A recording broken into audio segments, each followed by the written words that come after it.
separa você dos seus sonhos são os seus medos. Então não esteja cansado de ouvir isso, né? Você tem que ser corajosa, você tem que ser determinado, você precisa fazer o que precisa ser feito. E não é que nada disso é errado, na verdade é isso. A gente precisa fazer as coisas. Mas a pergunta que fica é, por que muitas vezes nós não fazemos? Porque somos procrastinadores? Porque somos preguiçosos? Porque a vida é corrida demais para planejar o que precisa ser feito, então a gente vai fazendo de qualquer jeito, como uma espécie de corrida de ratos que nunca deixa a gente sair exatamente do lugar onde a gente quer.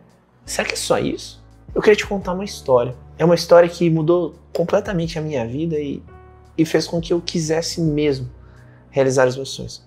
Tanto que em um ano, todos os sonhos que eu tinha na minha cabeça, eu realizei. Eu precisei criar novos. E criei. Agora está um pouco mais difícil. Mas presta atenção no que eu vou te falar. Há um tempo atrás eu fui com a minha esposa para Barcelona, na Espanha. E em Barcelona existe uma catedral muito bonita, chamada Catedral Sagrada Família. E eu nunca tinha visto ela. A gente foi andando na rua e de repente me deparei com uma construção. Uma construção muito, muito bonita. E eu lembro certinho da minha expressão. Eu olhei reto e aí eu fui subindo a minha cabeça. E quando eu tava olhando pra cima com a boca aberta, com cara de tacho, eu tive um pensamento. E meu pensamento foi muito simples. Caraca, será que só eu que tô parecendo uma pessoa meio estranha aqui, né, admirando tanto isso? Vou olhar pro lado e perceber como as pessoas estão. E foi isso que eu fiz. Na hora eu virei pro lado e percebi que todas as pessoas que olhavam em direção à Sagrada Família tinham a mesma expressão. Cara de tacho. Aquilo era tão belo, tão exuberante, que até hoje na minha vida a coisa mais bonita que eu já vi, tirando a minha esposa, essa aí foi boa, né, para os românticos de plantão, foi a Sagrada Família. Ela era muito bonita. Muito bonita. Enorme, grande, imponente. E ali eu entendi uma coisa, que não importava muito se do meu lado estava um japonês ou um americano. Se a pessoa era latina ou era europeia. As pessoas se sentiam atraídas por aquela grandeza. Elas queriam estar perto. E muitas delas, mesmo sem ser cristãs. Ó, dica importante aqui, hein? Agora é uma aula de sei lá como falar isso. De curiosidades, aula de curiosidade. A Sagrada Família só virou uma igreja católica em 2006, tá? Ela tem mais de 200 anos, mas só em 2006 ela se tornou católica. Uma igreja mesmo, católica. Enfim, mas volta aqui comigo. Então, independente da religião das pessoas e tal, elas se sentiam atraídas para entrar ali. E adivinha só, quando elas entravam, o negócio ficava mais bonito ainda. Eu vi gente chorando. Eu vi gente se ajoelhando. Eu vi gente falando que não fazia nenhum sentido entrar nessa igreja. E quando entrou, cara, bizarra a reação das pessoas. Eu vi isso acontecer na minha frente. Então o que isso significa? Ora, significa que o que é grande, o que é abundante, chama atenção. E se tratando de uma igreja, se tratando da fé, se tratando dessas coisas todas, muitas vezes é aquela beleza que gera um princípio de conversão porque atrai os olhos, gera desejo, faz com que a pessoa queira se sentir pertencendo àquilo. E foi disso que eu aprendi uma das lições mais valiosas da minha vida. Que Deus atrai pela abundância, não pela escassez. Então na nossa vida, quanto mais abundantes nós nos tornamos, mais as pessoas prestam atenção na gente. E se essa abundância veio também pela nossa fé em Deus, por fazer o que precisava ser feito, por se esforçar, por rezar, por não pecar, ou tentar evitar ao máximo os erros. Cara, olha que incrível.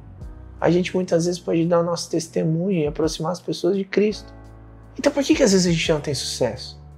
Não é simplesmente porque a gente não quer, mas é porque antes do sucesso muitas vezes chegar de verdade, isso não tem a ver só com o dinheiro, mas com se sentir abundante e pleno, nós precisamos vencer alguns inimigos internos mesmo.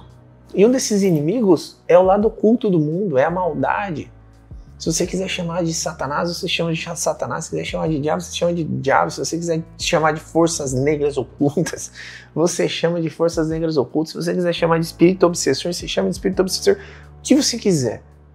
Só que eu preciso te dizer que muitas vezes, antes da abundância chegar, a gente precisa combater todo esse lado escuro que existe na Terra e muitas vezes está perto da gente.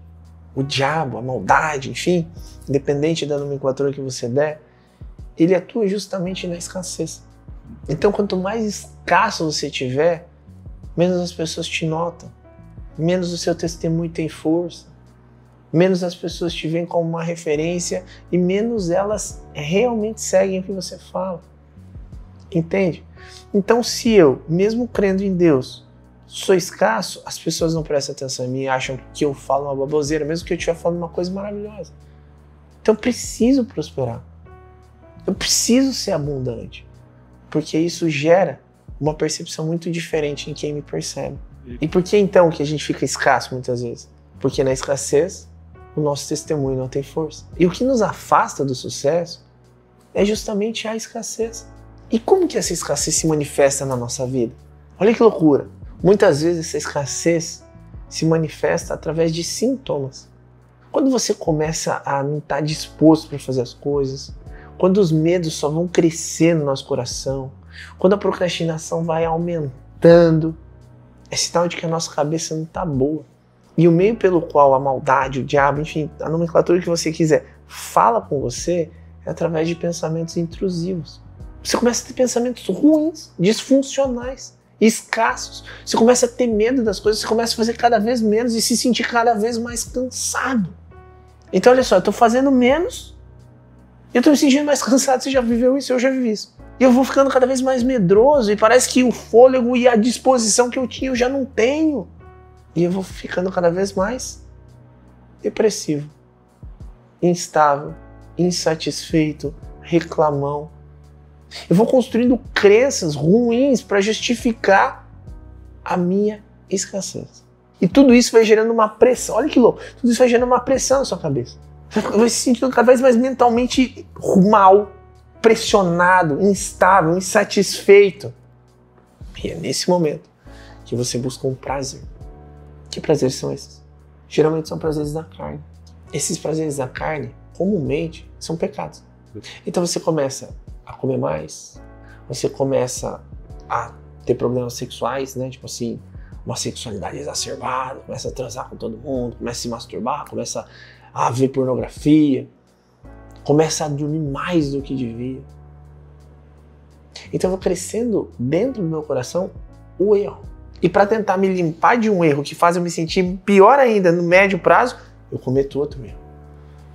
E aí a gente entra num ciclo vicioso, cada vez mais de escassez e instabilidade emocional.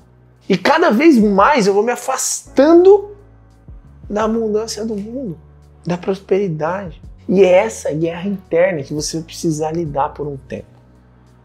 Você vai querer ser próspero e você vai ser testado na escassez.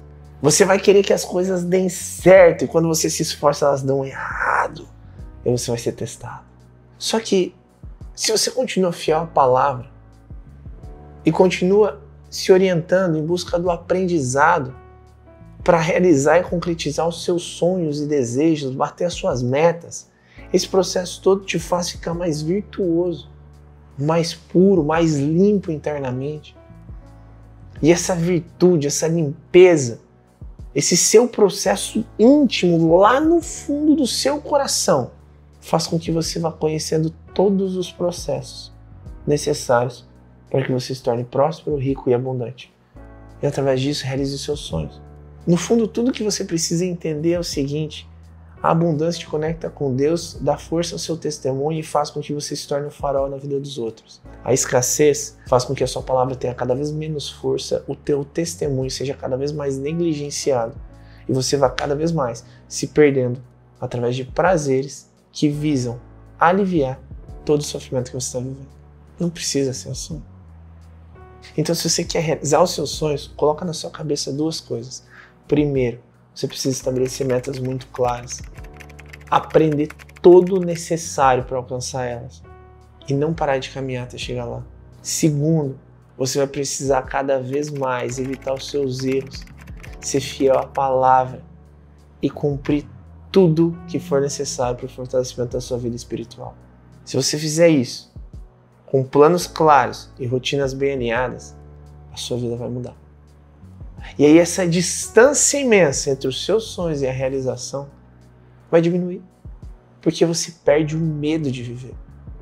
O medo é tão somente um fruto que deriva da escassez, que faz com que várias outras sementinhas surjam e te mantenham distante do esforço e das ações necessárias para que você conclua os teus objetivos.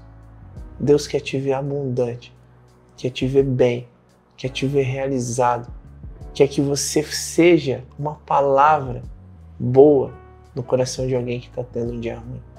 Mas para isso, você vai precisar aprender a sofrer, vai precisar aprender a construir rotinas e vai precisar aprender tecnicamente o que é necessário para você chegar onde você quer. Não tenha medo de investir em conhecimento. Não tenha medo de buscar se aperfeiçoar.